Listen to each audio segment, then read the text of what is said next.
Hello, everybody. On tonight's show, your broskies in basketball are live before 7 p.m. on the West Coast. It's because we've headed back east to preview the ACC. Recording live from somewhere, this is One and Done. Get out the insurance cards, get out the copays. The office is open, my friends. Brought to you by drroto.com. It's time once again for everybody to come aboard that Green Screens Media train. Welcome to the One and Done ACC Preview powered by drroto.com. I am your humble host. My name is Jay Heinrich, the conductor of the aforementioned Green Screens Media train. Find me on Twitter, X, whatever you want to call it, Elon's hellhole, at Dr. William Cannon. And let's not waste any time. Let's get right to El Capitan himself. He is the captain of the Green Screens Media ship. Follow that man on X at MCHolland34. It's the OG Money Mike. That is Mr. Mike Holland. What it do, baby? What it do, fellas? 4 weeks, less than 4 weeks, 4 weeks, right on the dot, somewhere right around there. But hey, Top 20 Countdown is live. I think we dropped number 17, so check that out. You can find that on TikTok. You can also find that on our YouTube shorts. And yes, betting lines have started to come out. So, I'm excited about that. We'll probably do a show here in a few weeks, talking about how to make you some coins. So best bets are on the mind, but really we need to talk about some of these conferences, these major programs. So I'm excited to talk about the ACC tonight. ACC tonight, last in the intros. But of course, first right here, in the old ticker, he is Eric the Blue. Find that man in those Twitter streets at Fantasy Nav. He is the Baron of Bread of Green Screens Media. That is Eric Roma. What's happening? Man, like Mike mentioned, within 4 weeks, maybe exactly 4 weeks to opening day. I was told there would be no math, so we'll have to check numbers on that. But if you need to know what's going on, not only in these high major programs like the ACC that we're breaking down tonight, but also if you need to get your hands wrapped around the mid-majors, go back and check out all of our previous shows. We have a playlist called Conference Previews. You can find all of our mid-major previews that we did 2 by 2 by 2 for what felt like 9 weeks over the course of the offseason. And you'll also find our high major previews, our spotlight previews listed in there. And also check out Mike's articles over at drroto.com. He is typing up and doing the Lord's work, covering those CBB streets for you. Like he mentioned, he's got some best bets queued up, but he's also got kind of some broader informational pieces out there. So it's going to help you get caught up with all of the comings and goings of a very busy offseason. Again, check that out at drroto.com. And as has become tradition here in our spotlight showcases, we got Kalen back. Kalen's ready for that next dose. Put it right in my veins. Right there. And both arms. I'm going to have to take issue with this next comment because we all know that Jay is low-key funny AF, but if we tell him that, it's going to go to his head. He's going to start singing more and cracking more jokes. Yeah. I mean, Easy. Look, Why not? We just have to appreciate this from afar, okay? Jay, you're kind of funny. Kalen thinks you're funny AF. Thanks, Kalen. Appreciate the kind words there. Always enjoy being on with you guys. And, of course, my broskies in basketball here on the screen with me, two of the best in the business to do it. drroto.com is where you can find Mike's work on college basketball. Everybody on this screen does fantasy football work over there at drroto.com as well. So get over there and check out what is happening there. But not before liking and subscribing here on the Green Screens Media YouTube page. Make sure you do that. Like and subscribe. Leave us a comment like Kalen always does, getting that daily dose, baby. That's what I'm talking about. But without further ado, let's hit the ACC. Last season, regular season title was split by Miami and Virginia. Both teams going 15-5. 3 teams finished 14-6. So obviously a hotly contested conference there. Very, very good ball at the top. And then in the conference tournament, Duke beat Virginia in an absolute barn burner, 59-49. I bet if I would have told you that somebody scored 49 points in the ACC championship game, you would not have had to look. You would have known it was Virginia.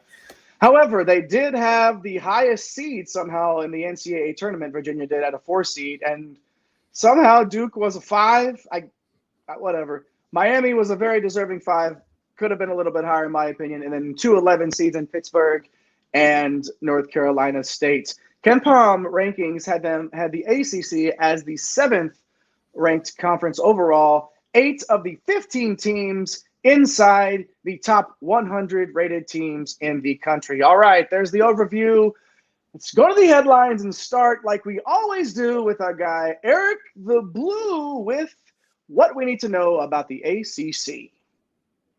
Yeah, I mean, look, the thing that jumps off the page is this was a down year by ACC standards, right? Like it starts at the tippy top. You open the year with the number 1 ranked team in the country who proceeds to piss down their leg, finish unranked, and not make the tournament. But on the whole, this conference finished as 7th overall according to KenPom rankings. This is their lowest finish ever in the KenPom era. They got close. They finished 6th back in 2013.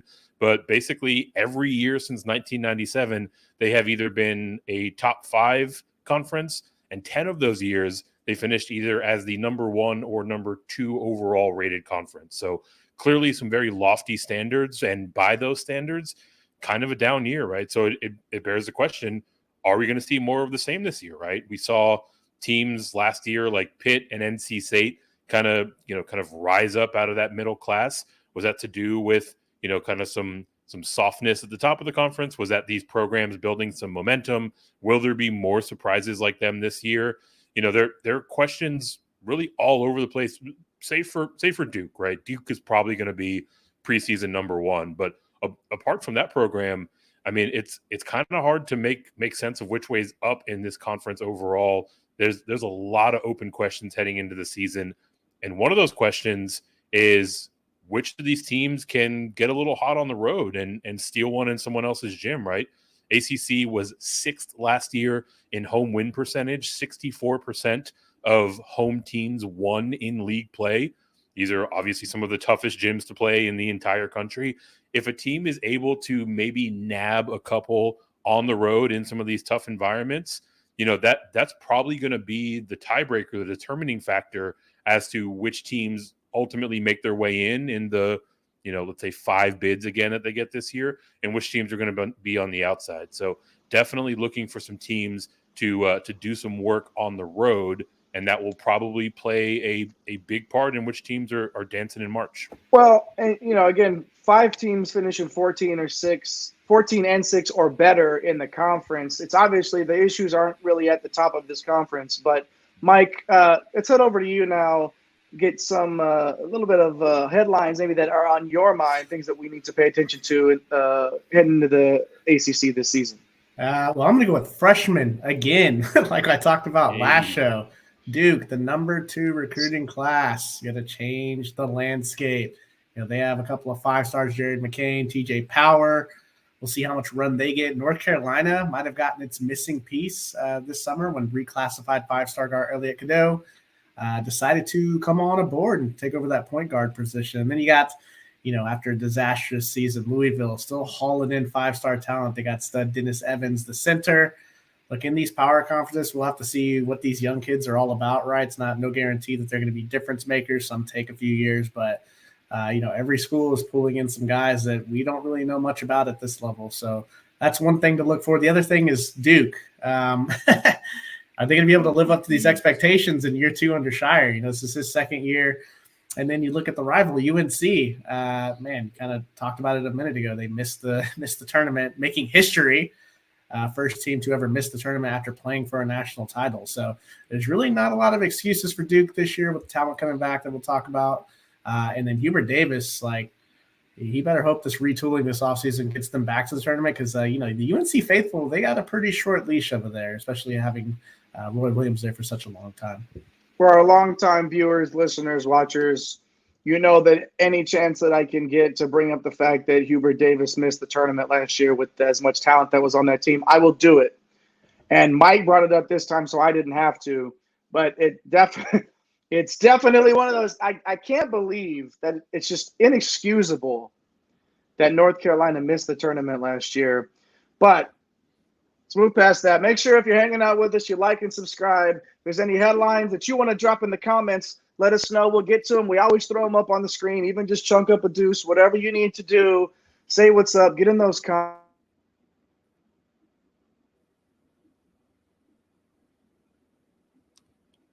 Looks like we might have lost Jay's audio there. I think where he was going was say what's up, get up in those comments there he is. as we have Jay back to confirm that that's what he was saying. I had one of those alerts that popped up on my phone there, y'all. I recorded on my phone tonight, and one of those ones, one of those emergencies. So thanks for sticking with me. But make sure you like and subscribe and get in those comments. Let's go do here on one and done. Hit those impact returners. We got 15 teams right in this conference. So we're going to go ahead and hit 4 duos that are teammates, and then a quartet of players. That's right, a quartet. 1, 2, 3, 4. Quartet of players, not fifth. 1, 2, 3, 4 players across the rest of this league. All right, so we will start with Duke, as Mike was saying a little bit ago. Really, no excuses for them this year to not be at the top of this conference. So we're going to start with Kyle Filipowski and Tyrese Proctor. Kyle Filipowski, of course, 7 feet tall, and you can't teach that. 15 points, 9 boards, 1.3 steals. You love it. Lengthy. What's the word I'm looking for here? Just I always say wingspan. Yeah, but he's long, I guess, Filipowski. Lanky. And then, of course, lanky. That's it. Thank you. But that might even sound bad. He's a big guy. He gets his arms in the way of the passes, okay? And Tyrese Proctor, 6'5" guard, 9.5 points, 3.5 times last year. You can add Mark Mitchell to this list, Mike, if you want, as well as all 3 former 5-star freshmen are back for their sophomore year now. So, I mean, again, just reiterate now why Duke really has no excuses. Yeah, absolutely. Those 3 5-star freshmen are back, which is kind of a surprise. We're used to seeing Duke having to reload every year. They had to reload their starting 5 the previous year with all 5 going to the draft. So, this is kind of interesting, and the reason why they're going to be the number 1 team in the country, right? They have all this talent. Filipowski, he had a fantastic year. There's still meat on the bone to his game. He's a better shooter than his efficiency indicates. And for Proctor, I mean, he really started to get his game going halfway through the year. Remember, he reclassified, so he's really young. And I just feel like this year, with the year under his belt in the college game, he's going to do some major damage. So, both of these guys could have been first-round picks. So Duke's a serious contender, not just in the conference here, but obviously in the country with that expected number 1 ranking. Without NIL, are those guys back in school? Yeah, that's a good question, man. Like, we heard some of the deals last year, right? Like Sheboy, $2 million or whatever. Baycott, has got a big deal. So. Mm-hmm. They were one of the. I think they believe they were the first school to have a general manager last year. You gotta think the money's flowing there in Duke. So I think overall, Proctor's very young, so he would be a freshman this year, and then Filipowski, I think, just kind of learned to work on his game. NIL is obviously a factor. Yeah, absolutely. All right, moving on now to those rivals of the Dukies. Oh, North Carolina, come on and raise up. Armando Baycott and RJ Davis, of course. You notice there's one key puzzle to this North Carolina, this one piece that is no longer there. The messy divorce, as they have phrased it. Just Davis and Baycott have stuck around. Now, hey, I didn't say it. I mean, it's what it is. Okay, it is what it is. So, all right, now obviously, we ragged on them. I rag on them. We all can, it's inexcusable that they didn't make the tournament. But now the redemption tour starts with 2 of the cornerstones left from that national title game run a couple years ago, Eric. Yeah, look, you won't say it, but I'll say it. Caleb Love is out the door. He's off to Arizona. If you didn't catch our Pack Deuce and a Quarter preview, go back and check out how we feel he will fit in for those Wildcats. But the storyline for UNC, as we took the first 10 minutes of the show, and each of us reminded the audience that UNC completely crumbled over the course of the year. It took them half the year to figure out that they just needed to play through Armando Baycott and stop chucking up bad shots. He was an absolute nightmare for the first half of the season when it came to DFS. It was just a head scratcher why they didn't get him more involved. He is their all-time double-double leader in program history, so clearly he can impact the game in a multitude of ways. He's in for an absolute monster of a year again this year. And for Davis, it feels like he fits better in this system next to a true point guard like Cadeau, right? They're gonna get it going for him. He's been about as consistent as it gets over the last 2 years. So having that distributor is definitely something that I think will elevate his game. And while these are two of the key returning stars, we're going to talk later about some of the other pretty impressive pieces that they have put around these two guys with the rest of this Tar Heels lineup. Get in those comments. Let us know what you think about the Duke and North Carolina duos that we've hit on so far. As we move on now to Nigel Pack and Norchad Omier of the Miami Hurricanes. Of course, Pack, the sharpshooter, 13.6 points last season on 40% from range. And Norchad Omier, 6'7", 240-pound big man, 13 points, 10 boards, 1.1 steals, 1.1 blocks, 2.2 stocks, and a double-double. Give me all of that, please. Two of the core holdovers left from that Final Four run, Mike. And, these are the centerpieces of what's going to be another talented Hurricane squad. Yeah, absolutely. These two were the big transfer news from the previous year, and they really helped deliver, right? Pack all over the NIL news as we bring that up as well. And, they're going to be the anchors this year. So it took Pack a little bit to get going. Finally figured out how to play alongside Isaiah Wong. What a backcourt that was. He's a great shooter. He takes care of the ball. My question is with Wong gone, like his driving and playmaking ability, they're going to need more of that from him or someone else on this roster. And then Omier, he's just one of my favorite players. He plays hard. He controls the paint, brings toughness. There's some question as to whether or not his transition from Arkansas State was going to go well because he's kind of an undersized five-man.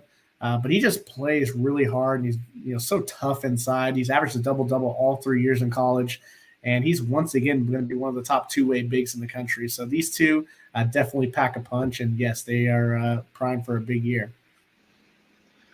Yeah, he plays bigger than 6'7", 240. Like it's his game. He reminds me a lot of Barkley in the way that he just in the right place at the right time, but he's also super athletic. Like it's not an accident. Yeah. He's just such an impressive player. Really like him here. Let's hit the comments. We see got one popping up here. What do we got? Yeah. It's like Kalen's back. Heard Miami has a really good five, probably starting five here, but the bench is suspect. And that was kind of the case last year. Like their five that they put on the floor were, just really impressive. And I think they're going to have a little bit better of a bench this year. Their starting five is once again going to be one of the tops in the country for sure. Yeah, it definitely helps to have a starting five that talented.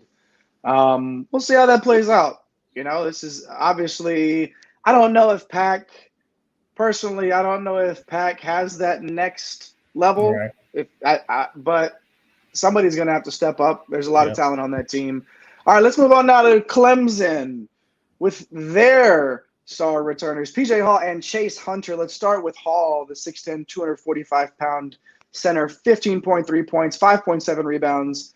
Oh, no, not just down low, though. 40% from range and a block a game. Got to love that. Chase Hunter, 6'3", 200-pound guard, 13.8 points, 4.5 dimes, and 36% from range, which is definitely tolerable. A tandem that's probably not getting enough attention on a national level at this point, Eric, but when you look at the efficiency, these are two guys that just jump off a page and really, really make this Tiger team dangerous.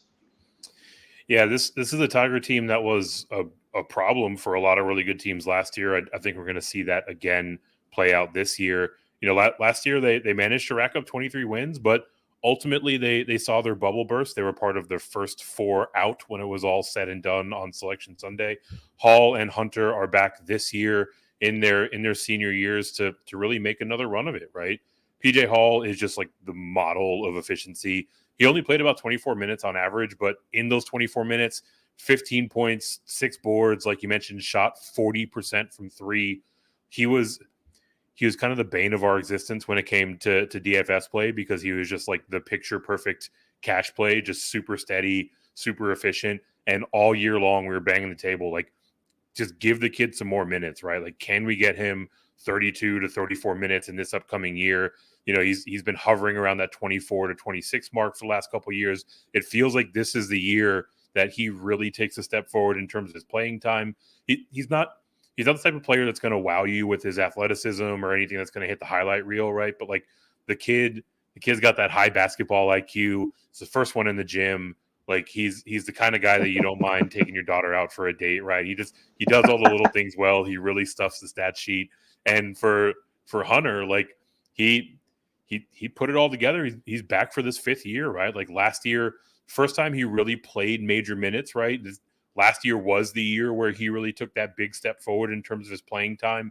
I expect now in his 2nd year with that much run, we'll see an increase to his field goal percentage, to see him get, more efficient, more solid overall. He does a lot of the things that you're looking for from your point guard position. And really for Clemson, if they want to avenge that bubble from last March, like, I think we need to see Hall get some more time on the court. I think we need to see Hunter get a little bit more efficient. And if they do, not only are they in position to, potentially make the tournament, but potentially make some noise in the tournament.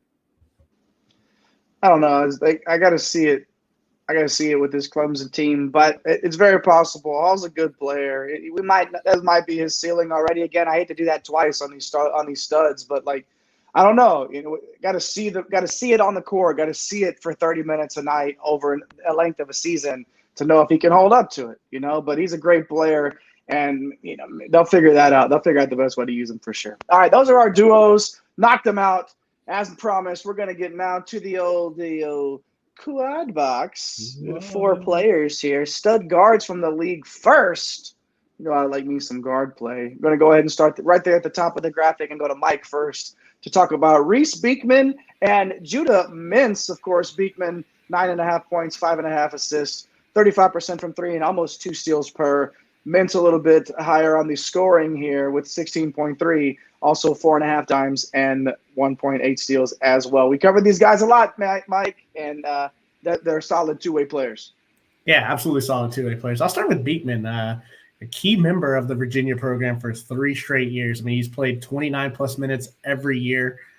So he's out there. You know what you're going to get from him. He's got a great toolbox to work with. He can shoot the 3. He's a great passer, probably the best defensive player in the conference. He's the lone returning starter. So Coach Bennett here, he's going to expect him to be a leader with all the new faces around. So switching over to Mintz though, fantastic freshman year. We love playing him in DFS, fading Gerard, right? But I'm expecting a huge sophomore year with the year under his belt. I mean, the game should slow down for him. Gerard and Edwards hit the portal. So, he should flat out dominate, and I'm expecting to see him, even pad these numbers more and become one of the top players in the conference. Yeah, wouldn't have any issue believing that at all if Mintz ended up being an all-conference guy.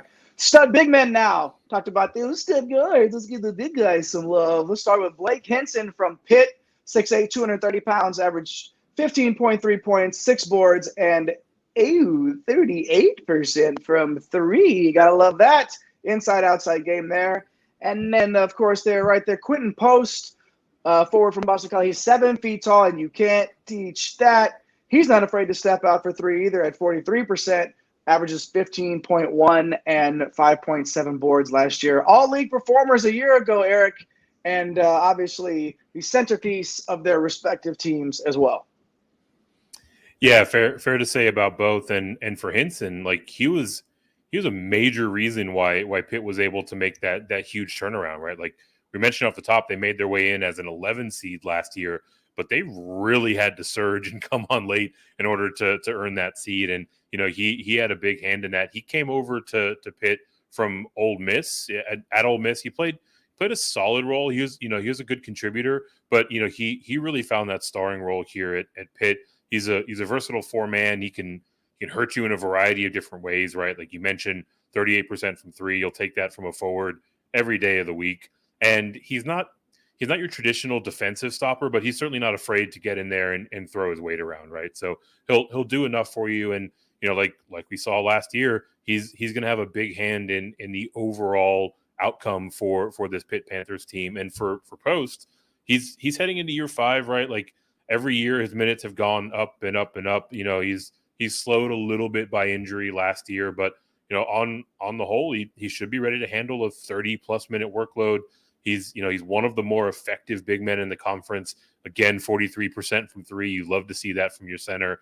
And the next step for BC really starts with a huge year from Post, right? Like if he gets things moving on all cylinders, it just helps everything else about this system really fall into place. Just for the record, I will take 38% from anybody, especially a 6'8", 230-pound forward, for sure. There you go, Beekman, Mintz, Hinson, and Post stars on their respective clubs, as well as those 4 duos we hit on earlier. Leave us a comment. Did we leave somebody out? I mean, guys that hung around this, did we leave anybody out? Put it in the comments. Let us know what you think about it. Hit those guys that stuck around now. After you like and subscribe, come join us for some impact transfers. We're going to do 4 duos again, and then a 4-pack of players from around the rest. It's a theme. 4 duos, and then the 4-pack at the end. It's a theme. We're doing it again. All right, we're doing – oh, no. All right, wrong kind. This is good still. Okay, all right. Let's start. All right, starting again in North Carolina with North Carolina, starting with Harrison Ingram and Cormac Ryan. Of course, Ingram, the wingman, transferring in from Stanford. He's 6'7", 235 pounds, 10.5 points, 5.8 rebounds, and 3.7 assists. Just happened to weigh in at number 7 on Mike's top 300 big board over at drroto.com. Believe that. And Cormac Ryan is no slouch himself, the 6'5", 195-pound guard from Notre Dame. Averaged 12.3 points, 4 boards, 2.5 dimes, and 1.3 steals for the Fighting Irish, coming in at number 138 on that top 300. No transfer class has a bigger task in the country than the one on your screen, Mike. And there's a stench that people in Chapel Hill want to wash away from this program, erase the failure of last year, and Ingram and Ryan are going to play a huge part of that.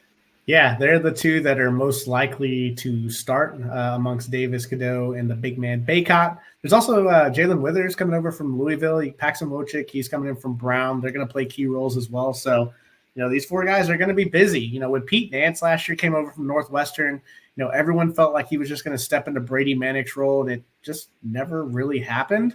Now Harrison Ingram's going to fill that, that 4 spot. And he's going to be a little different than what you've seen the last couple of years with these guys. At 6'7", he can stretch the floor a little bit, but he's more of a Swiss Army knife. Like, he's an above-average rebounder, but he's a tremendous playmaker from that position. You can see that by the assist numbers and just watching him play. He's kind of got that guard skill at that size, but able to play the 4. So I love his fit next to Baycott. I think it creates more space, and it also creates more ways for the offense to be successful, the fact that he's a playmaker. So really loving what they're doing here, Coach Davis with this Ingram-Baycott pairing. And Cormac Ryan, like, what you're getting is a guy that has played a ton of basketball. He's really tough. He's a good shooter, career 35% three-point shooter, shot 80% from free throw line. He doesn't turn the ball over. He's solid defensively. So both of these guys, like, very, very key factors in what's going to happen with this North Carolina program for sure. Cormac Ryan is sneaky, like, in terms of just overall in the across the country, in terms just of you don't look at him and it doesn't just scream like talent. Absolutely. Right? This dude busts his ass. Yeah. And like, it shows. He works hard for everything that he does, and that is it is shown. And I mean, his averages across the board, just does a little bit of everything. He chips and he dips, like our guy Eric likes to say. Ryan's one of my favorite players to watch play for sure. Moving on now to Virginia. All right, again, another team like 49 points in a conference title game. Okay, all right. Maybe these 2 high scorers can change that. Jordan Minor and Andrew Rohde. Minor coming in from Merrimack, the 6'8", 240-pound forward, averaged 17.4 points, 9.4 boards, 1.4 swipes, and 2.6 blocks. Ooh. 82 on the top 300. And then Rody, the wing from St. Thomas, 6'6", 185 pounds, averaged 17.1 points, 3.6 assists, 1.7 steals, and was number 67 on that big board over at drroto.com. Coach Bennett went the route of the mid-major stars this time, Eric, to replace his departures. Yeah, and he did pretty well for himself shopping in those mid-major ranks, right? These are both guys that dominated their respective leagues, and how they transition up to the high major ranks to the ACC is really the key to what potentially unlocks the Cavaliers' upside, right? For Minor, he was the NEC Player of the Year. He just completely dominated that conference. Played 107 games at Merrimack. Now the question is again, how is he going to fare in the ACC, right? Like 7th ranked conference in a down year, 8 teams in the top 100 according to KenPom. Like this is no slouch when it comes to competition. So Minor's going to have his work cut out for him, but his efficiency is super solid. You got everything that you're looking for there. He might not seem like the flashiest player on paper, but he's a super solid two-way player. He can just do a lot of different things well. He kind of feels like one of those sort of X factor kind of glue guy type of players that can just contribute in enough areas to really get things moving for these Cavaliers. And Rody, he was freshman of the year in the Summit League, right? He just completely exploded onto the scene. He's got size, he's got versatility, like everything that you're looking for in a wing. Rody's bringing it to Virginia. Again, there's just that question of how this translates up to these high major ranks, right? I think if we end up seeing, a lot of what we've seen from their time in the Summit League and in the NEC, these are two guys that can really move the needles for the Cavaliers. Oh, and I think this isn't about their scoring. This is about their counting stats. This is about their steals. This is about the blocks that you're getting. This is the type of effort player that Virginia runs out there and plays solid defense and just does their thing. And they don't have to. I'm not saying they won't ever score the basketball, but they might not be asked to. I think that Coach Bennett sees those players and it's like, hey, you play good defense. You can do this really well. Come over here and get in the mixer with me and watch Mike and Eric and Jay ignore you on DFS nights. But either way, Minor and Rody are great players. And, if maybe Virginia can score 55 points in a conference title game this time, who knows? Maybe they can break 50. Trey White and Sky Clark from Louisville. Let's move on from those Cavaliers onto the Cardinals. Trey White, of course, combo guy. In from USC, averaged 9 points, 5.1 rebounds, 6'7", 205 pounds. I love the size on this guy. 79 on the top 300. A lot of upside here with White. Sky Clark transferring in from Illinois, 6'3", 205-pound guard. 7 points, 2 assists, number 61 on the top 300. Okay. How do I'm not going to tippy-toe. Go easy. 4 wins. I know I can't. 4 wins. And they're not Cal, okay? So they're not going from 4 to 20 like I said that they will. And what's happening. I don't know. 4 wins overall last year, only 2 in conference. Are White and Clark enough to at least help them be competitive, Mike? Oh, man. This roster is interesting. Thanks to the transfer portal, and that's one thing you can do is flip a roster really quickly. These two guys, like you said, they have a lot of upside. White bolted USC, maybe because of Bronny, but neither confirmed here or there. But he showed a lot of promise in his freshman year. His size and skill set really jumps off the page. He can play multiple positions, and I think here with Louisville is going to get a chance to be in a primary role. And Clark, this kid is. Got some issues got to work through, didn't really fit at Illinois. Let's see if he can make it happen at Louisville. There's a lot of question marks surrounding him at this level. And I just, I hope he turns it around because I think the ceiling is great for this kid. He's got a ton of talent. Can he succeed at the true point guard role, which I think he's going to get first crack at? Yeah, I think he can. It's just going to be an entirely different looking roster and players around him. And the Illinois team was pretty good last year. So we'll see. These guys have a lot of upside. And they're tasked with a lot of trying to turn this this blue blood around for sure. Yeah, you ever seen that that clip of that movie where there's a little boy on the side of the pond and he's fishing and he tells him he doesn't know how to swim, and John Wayne just picks him up by his overalls and chunks his ass into the middle of the pond? That's Sky Clark. Okay, he's gonna sink or swim, and the boy swam. He didn't drown. They made it to the side. Okay, spoiler alert if you ever happen to watch a John Wayne movie. Okay, but I think Sky Clark is going to swim too. He's going to get every opportunity to do it, and he's going to be a fun player to watch this year. All right, North Carolina State.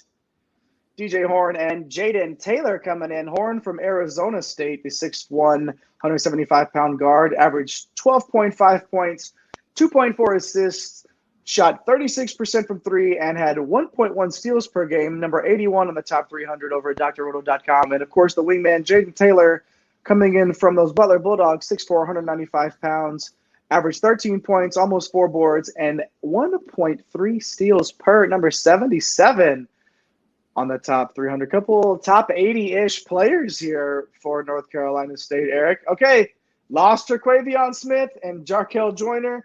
So not only two awesome players, but two fantastic names. And now these two have some big shoes to fill next to Casey Morcell, who decided to come back. Yeah, I mean, look, what's old is new here, right? Like we know that Kevin Keats loves his dynamic guard play, brings in two guys that really fit what he likes to do, really well, right? Like we'll see if they can run it back to put up similar production from what they have last year. But for Horn, he's entering year 5. He spent the last 2 years at ASU getting coached up by Bobby Hurley. The efficiency is really what hurts him, right? Like he's had his moments where he's flashed, but he's never been a big time distributor. He's never been a big time playmaker, right? More of a scorer type. Goes out there, he hunts for his shot, but he doesn't really do a great job of taking care of the ball, right? So for Horn specifically, he's from Riley. It's a bit of a homecoming. The hope is that he can evolve his game, beyond the scoring pedigree. Even if it's only an incremental step forward outside of scoring, you still need plenty of scoring in this league. So he'll have a role to play here for NC State. And on the other side for Taylor, like yin to the yang, right? Like he comes over from this Butler program, started 42 games in the Big East last 2 years, and shooting isn't really his area of strength. Much more of a rebounding type guard, much more of a playmaker. Those are the things that stood out about his game. So, getting a nice pairing with these two have natural strengths in different areas. Taylor, he entered his junior year and enters his junior year in a system that really fits his style, right? So anytime you see that, it always smells like that's an environment that could breed a breakout as a potential, all league type player. But, zooming out a little bit more, the things that these two guards do well really complement each other very nicely. And I think Keats is going to have a very dangerous backcourt yet again. Big shoes to fill, like we said, but these are two talented players that are definitely going to give it a run. All right, those are the 4 duos transferring in. And then let's get a little quadrant here with some we'll start with some proven guards. Actually, are these all guards? Yeah. Do we have 4? We got 4 guards on the hey, just for you, baby. That's what I'm talking about, baby. Yeah, Matthew Cleveland. Let's start with Cleveland first from Miami, coming in-state, interstate transfer here.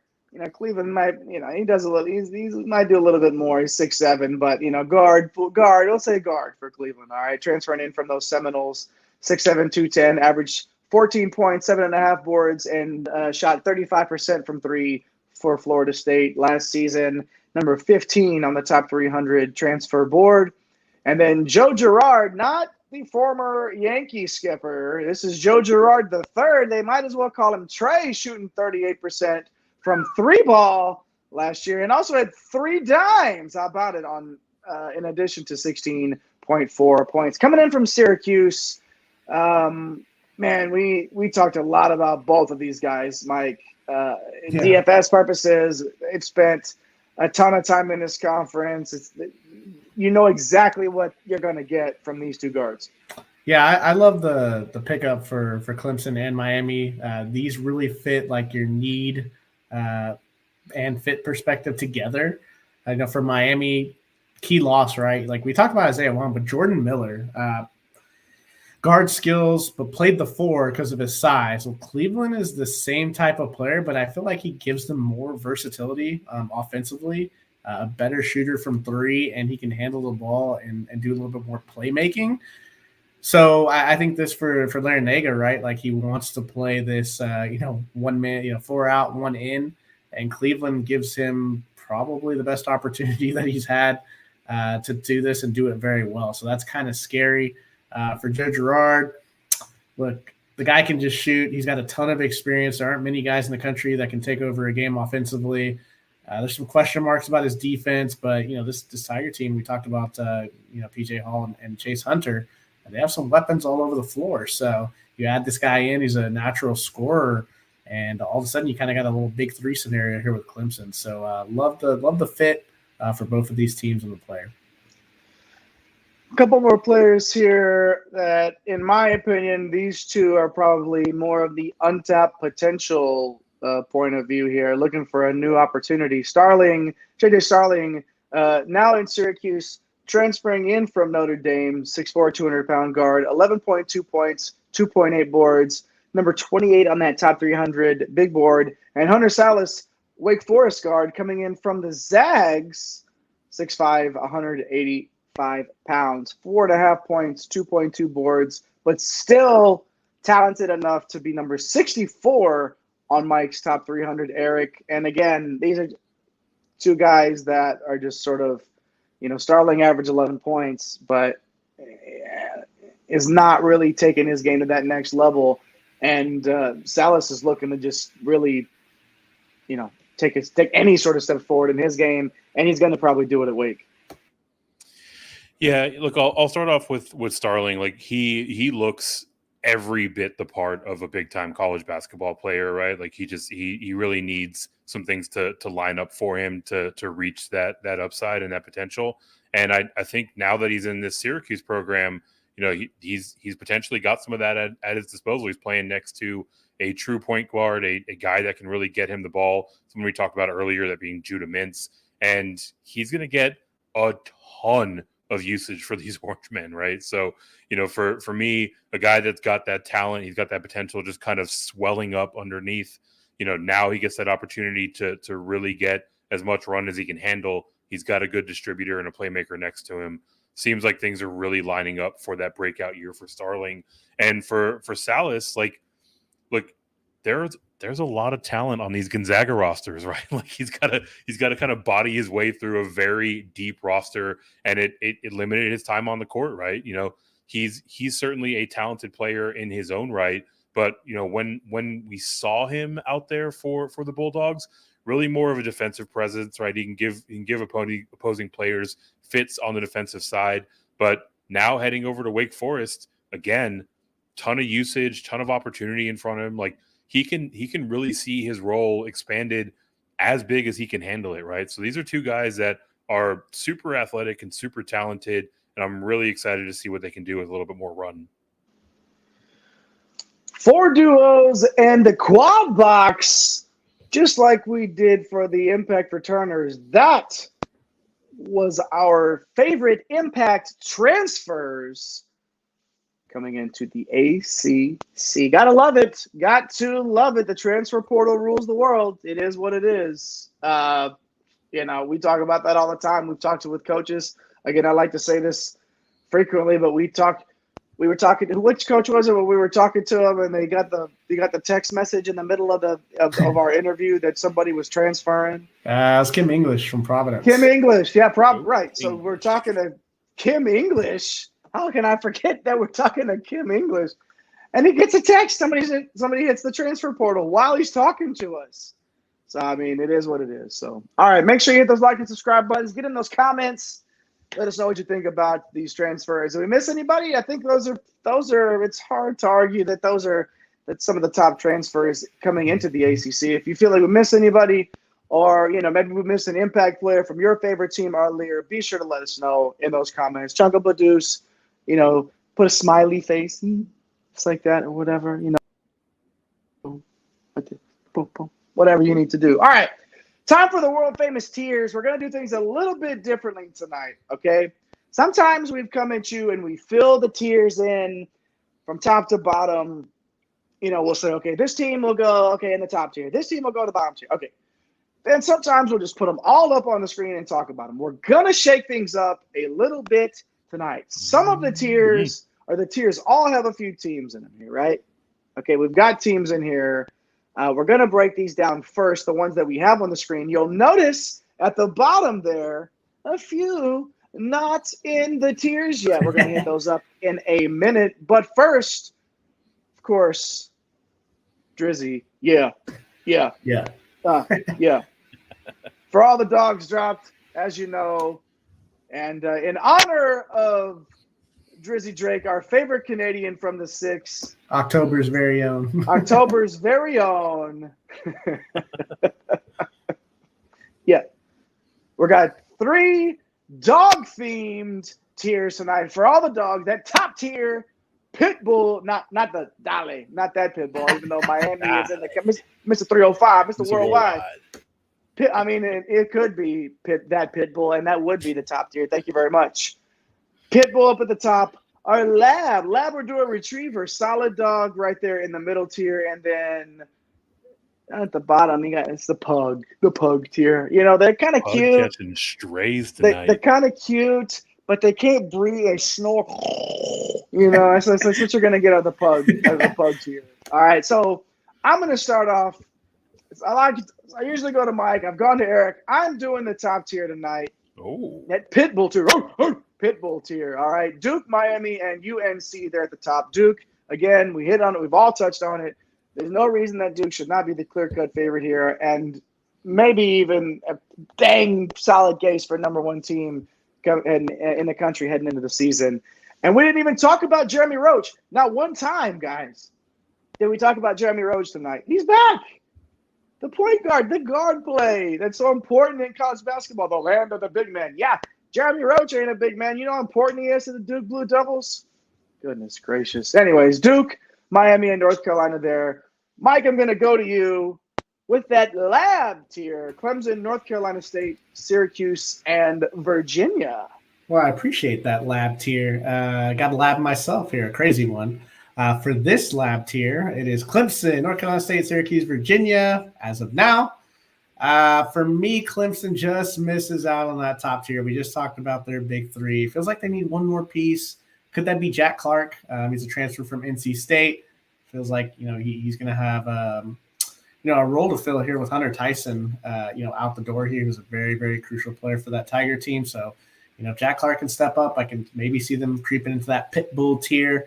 Interested to see, Boeheim's gone. So Coach Autry is here. We'll see. No more 2-3 zone, unfortunately, for our DFS shows. I think there's going to be some new and modern life breathed into this program. So, solid mid-tier. Feels like a couple of these teams, even if Virginia, can't count them out, making a run to that top tier. Eric, why don't you finish us out in that pug tier, my friend? Oh man, I'm gonna need a second. It didn't even click for me that we were burying the 2-3 zone until you said it out loud. We made so much money just attacking that thing, and now it's gone, and I'm sad. Anyways, we'll talk about the pug tier. For my viewing eyes and making me not want to stab them with a fork, I am thankful that it's gone. DFS aside, all right. I get that. Anyways, we'll move on to the pug tier. 3 teams that we can categorically agree upon. Those being Boston College, Georgia Tech, and Notre Dame. Micah Shrewsbury parlayed a very strong career at Penn State into this Notre Dame job. It's probably going to take another year or 2 before he gets this roster where he wants it to be, right? Like, it is a full-on rebuild. For BC, like we talked about Post, he's certainly an exciting player. I do think he carries some upside, but apart from that, the rest of this roster is just kind of okay. And Georgia Tech, they've got some experience on this roster. They've got guys that have been in the system for a bit. but there hasn't really been anything that we've seen of them that would suggest that they're going to be uber competitive or take a step forward this year, right? Like these are the three that we feel pretty comfortable are going to be down here in this bottom pug tier. Just as a reminder for our new viewers, or maybe if you haven't seen our tiers in a while, the way that the teams are listed from left to right is not necessarily how we feel. Like, we don't think Virginia is going to be the 7th best team in the ACC necessarily. It's just alphabetical order on how we pull them up off the thing. This is just the tiers that they fall in. So just in case you're wondering, why do these jamokes have Virginia as like maybe the 7th best team in this conference? That's not necessarily the case. They just fall into that tier. And I think that they have the capability to jump up to that top tier. But let's talk about some teams we have not addressed yet. As you see down at the bottom there underneath the tiers, 5 squads we did not tier up yet. Who is it? What do we got? We got Florida State, Pitt, Louisville, Virginia Tech, and West Virginia. I'm sorry, Wake Forest. Let me go back. Pitt, Florida State, Louisville, Virginia Tech, Wake Forest. I got West Virginia on my mind. I'm ready for Big 12 basketball. West Virginia on my mind. West Virginia. All right, Wake Forest. Sorry, Wake. The Fighting Tim Duncans. Let's chat about the 5 teams we haven't listed yet. First, Florida State. How about Florida State first, Eric? An absolute disaster from a defensive efficiency perspective. Their worst finish since 2013. And then we didn't, injuries, obviously. The injury bug caught those Seminoles. Does Leonard Hamilton get these guys back on track? Man, I don't know if this is a 1 year kind of fixed job, right? Like, in addition to their defensive struggles last year, I also saw 2 of their best players go out and hit the portal, those being Caleb Mills and Matthew Cleveland, who we talked about earlier. The answer for this team is really going to lie in that freshman class from last year. Like, they're going to need to take a huge step forward if they want to be competitive. And there's also the question of whether or not Primo Spears is going to get this waiver, right? Jay's favorite topic. So it feels like if everything comes together for them, they probably have enough to be competitive. But I mean, you gotta really shoot the moon here. Everything has got to line up. You got to go exacto. It feels like there's a lot of variability in how this all plays out. Mike, what's your read here on the Noles? I'm with you on the question marks. I think this team really needs Primo Spears. We'll see if he gets the waiver. We're closing in, right? We need some decisions here in CAA. How do these players not know if they're playing or not? We're less than a month out. Exactly, like Tez Walker from North Carolina. Just suited up for a football game. 5 weeks in, so. That's Mac and Sally working their magic. Yeah, exactly. Go ahead. That's another show. Yeah, absolutely. Florida State, I mean, Darren Green, he's a nice player. But not a lot of proven difference makers, right? The freshman class from last year, really intriguing. They're now sophomores. They're like Baba Miller's got a ton of potential to be a game changer on both ends. Feels like this team in the conference has the widest range of potential outcomes. I trust Leonard Hamilton's track record. On paper, this team does have talent. So, Jay, well, who do we got next? How about Louisville? Let's start. Let's go Louisville next. 4 wins total and 2 in the conference, right? We talked about that. Ooh, yikes. This is a blue blood program. And before 2021, this program won 20-plus games for 18 years in a row. What happened? We talked about them this offseason, and if they could win 15 games or, who knows? Where are we at, Mike? I'll start with you. Yeah, I don't think it's the strongest ACC, so probably probably somewhere similar to last year with this as far as where this ACC is going to rank. I think Coach Payne, he did a great job bringing in the talent. We talked about Wyatt Clark. There's 5-star freshman Dennis Evans, who mentioned up at the top. Forward Brandon Huntley Hatfield. He got some good run last year. He's got the recruiting pedigree to be great. There aren't any seniors on the roster, and I think this team's probably 1 year away from being truly competitive. Eric, any thoughts? Yeah, I don't think this is a 2-win team in conference play like we saw last year, but I'm not sure they're going to get past 5 or 6 wins, right? So progress is good. We'll certainly take that, but the players we've talked about are obviously going to be essential to this reboot of the program. Really the wild card is going to come in like we've talked about all off season for many programs from the JUCO ranks, right? They've got Karan Davis coming in. He's 6'7", averaged 24 points in his JUCO career. And look, this program just needs guys that can get to their shot. He is a really good shooter, and you get a starting guard back, Mike James, who's going to continue to develop. To me, this team certainly has a higher floor than last year. Maybe a bit more upside, but ultimately, I think it's probably going to be capped in this upcoming season, and we're going to have to wait for seasons to follow before we see it fully realized. Yeah, and we also got Kaylin here in the comments about Louisville. Wants to know what's lower than a pug. Need to know for Louisville. Ouch. We're about to make some enemies if we're dogging on any other breeds. I don't know if there's a hidden tier underneath there if one magically appears, but if maybe we could just leave them down in the bottom there underneath, who knows? Who knows? Fair question though, Kaylin. All right, pug, Louisville. We'll slot. We'll slot all these into their respective tiers when we get done talking to them, talking about them, I should say. But let's move on to Pitt now, who seemed to be the Cinderella of the league last year. Lost a quality guard play, Mike. Do they have enough to keep it going? Yeah, they lost a lot of quality guard play, and it seems like not that long ago. I think this time last year we were talking about Coach Capel on the hot seat. So how things have changed, right? Just have a tough time seeing their success continue. Yes, you do have Henson. But those guards were just so crucial. Burton, Elliott, Cummings, Sabandi, they're all gone. Lots going to fall on the shoulders of Rhode Island transfer Ishmael Leggett. He was really good last year, but now transferring up to the high majors. Then you're going to have to rely on some true freshmen like Carl Carrington and Jalen Lowe at the guard position. So I don't know if I love that, Eric. What's your take on Pitt? Yeah, I think with Pitt, it's more about the question marks in the backcourt, right? Like what they do have working for them is a very underrated front court. We've talked about Henson a few times now. We've also got the Diaz Graham brothers. They have another year under their belt. Guillermo in particular, he could be a major force by the time the end of his freshman year, comes to pass. And this unit, it needs to be one of the best in the conference to keep the coach off the hot seat, right? But even still, I'm not sure that's quite enough to overcome their deficiencies in the backcourt. That's fair. I think it's really fair. What's not fair is that we haven't talked about Virginia Tech at all. I don't know that we've mentioned the Hokies once.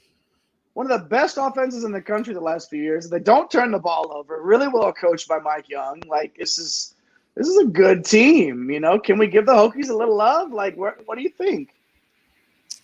I don't know that I can. Look, they lost a couple of key guys in Mutz and Basile. They graduated. They're out the door, right? The backcourt's back. That's something that they got working in their favor. They've got Hunter Couture back. They've got Sean Padula back. Like. I don't see anything apart from these two that really scare me looking up and down the roster. And for me, the love has just kind of got to go elsewhere in the conference. Mike, do you have a similar read here? Oh man, it's into your love elsewhere, man. Sounds like one of a Drake lyric here for these tiers, but it's backward. It's it's back. Yeah, it's backward. It's fine. They won 8 league games last year. I don't know, man. Mike Young, he always does more with less, so I wouldn't be shocked if, at the end of the year, we're like, well, we had the, Hokies underrated. But, look, there needs to be major improvement defensively. And I don't know, these guards, they're not great defensively. Northwestern transfer, Robbie Barron's probably going to start at the 4. I don't know that he's got great defensive upside. So, for me, this season goes as Lynn Kidd goes. He should be their starting center, and he's going to have to anchor this defense. And, he's going to provide some low post presence offensively and which they're going to need. So if Kidd has a really good year, then I could see the Hokies, doing some things. But overall, I'm kind of with you, Eric, man. Like this thing is, it's just okay. I just wanted to put it together. They score the ball. Like it's just when you watch basketball and team, they're not turning the ball over. I don't understand why they can't figure this out and win more ball games. Like it doesn't make any sense to me. All right, Wake Forest. Gonna make it up to you right now for calling you West Virginia earlier. My bad. Wake Forest, I would, in my opinion, guys, we're talking about the most intriguing team in the conference here from a floor and ceiling perspective. I mean, absolutely crazy. Where you can envision this team finishing on the high end and the low end is the third time a charm now, Mike, for this Demon Deacon squad.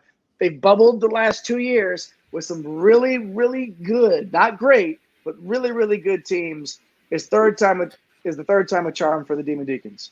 Oh, man, I really want to like this team and this roster, but there's just some holes that I really can't ignore.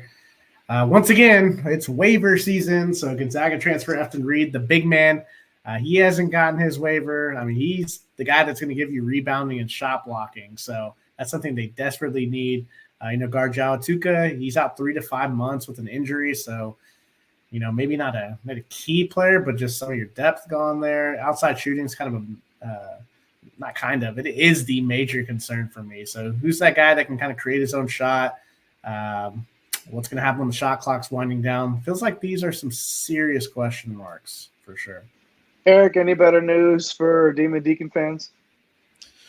I mean, maybe a bit. Like this one kind of gets me every year, right? Like Coach Forbes, he may not get a bunch of wins in conference play. I think he got 10 wins last season, but he keeps his program competitive, right? Like he's getting the most out of his guys. They are a tough out every single time that they're on the conference schedule. Looking over recent history, he's really struck gold with 2 guards bursting onto the scene over the last 2 years, that being Alondas Williams and Tyree Appleby. And now this year, he's got 2 more cracks at it, right? We talked about Salas coming in earlier, but he also brought in a key transfer from Central Michigan, Kevin Miller. Miller is a guy that, he got hurt early last year. But before that, he was one of the more dominant mid-major guards out there. It's going to be interesting to see if he can shake the rust off and hold that form here in the ACC. And, next to these 2 kind of lottery tickets, got a core of really solid returning guys, right?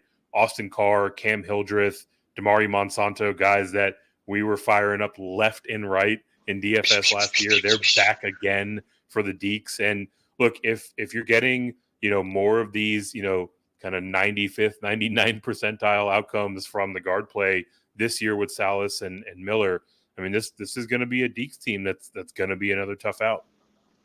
I said I was going to make it up for them, and then I just said that they could finish at the bottom of this conference with their floor. All right, Brooke. Before we put these teams into their tiers, I want a prediction on Monsanto's DK price on opening night.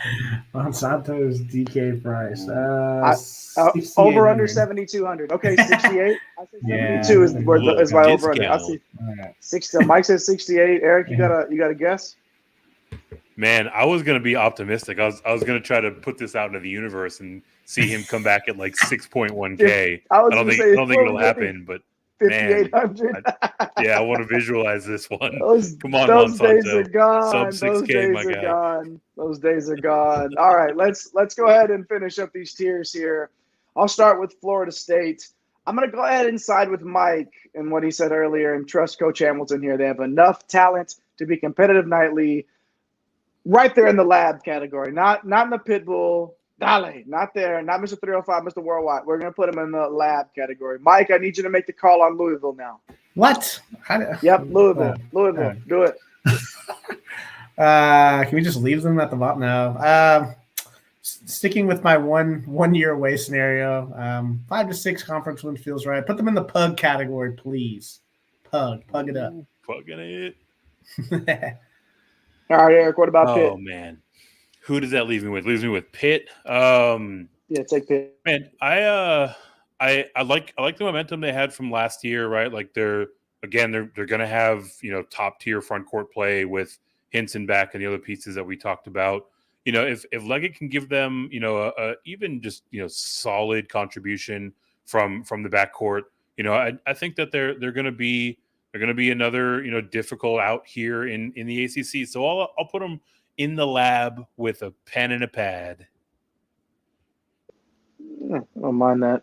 I don't mind that at all for Pitt. Mike, how about Virginia Tech? 2 more teams here. Give us the VTech.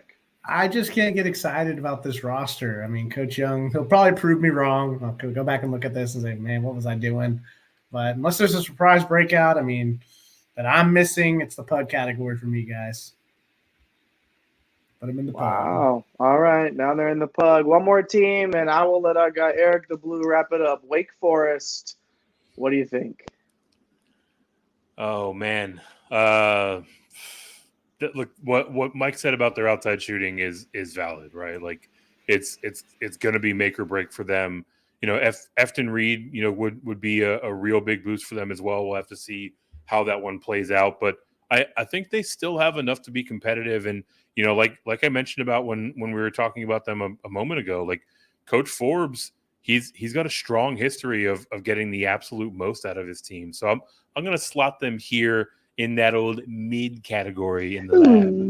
Mid. That's fair. I think it's kind of, you kind of have to do that when the ceiling's here and the floor is here. Just me right there in the middle. It would be a mid tier with the lab. All right. Final tiers here have been completed. Nobody added to the pit bull section there. We stayed pat at Dale. All right. Duke, Miami, and North Carolina up there in the pit bull, the top tier. The lab tier, Clemson, Florida State, North Carolina State, Pittsburgh, Syracuse, Virginia, and Wake Forest.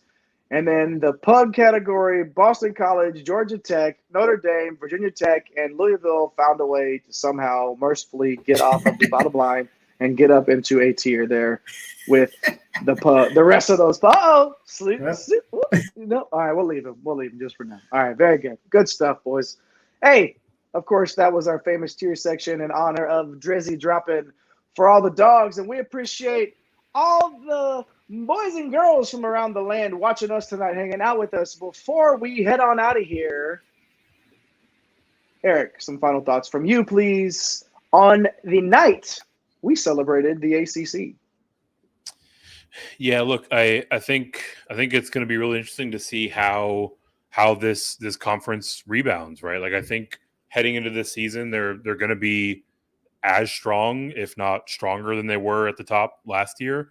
But, after that, I mean, there's a lot of programs that have a ton of talent and a fair amount of question marks or less question marks, but not quite as much upside, right? Like it feels like overall it might be, again, kind of a down year by ACC standards. Maybe they finish sixth in the Ken Palm rankings, right? Which is still nothing to sneeze at, right? So it's going to be fun to see how this one unfolds because you do have such solid and clear visibility to who's up top. And then you've got a real jumble in terms of how the rest of this conference is going to play out. Mike, final thoughts. Yeah, I'll start with the three at the top. Duke, expectations, North Carolina, rebound, Miami, encore.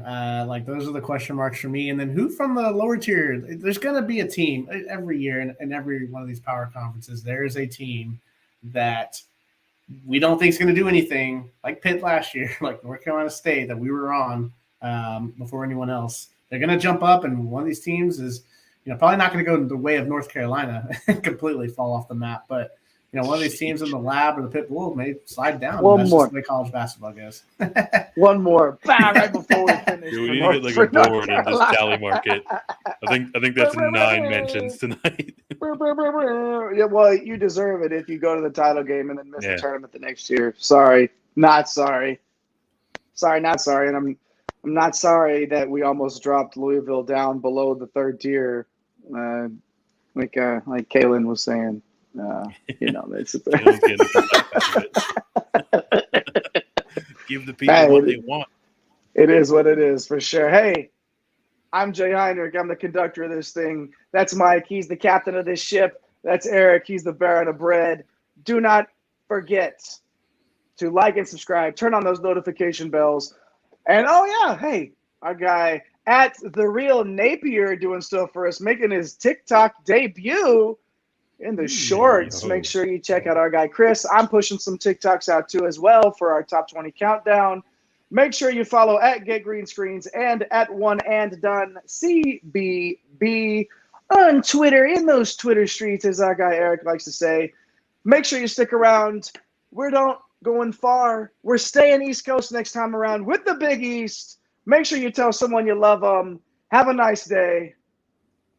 Let's get this bread, baby. Thanks for stopping by the office. Get your fantasy prescription by subscribing to the channel and checking out drrodo.com. And until the next visit, be well and take care.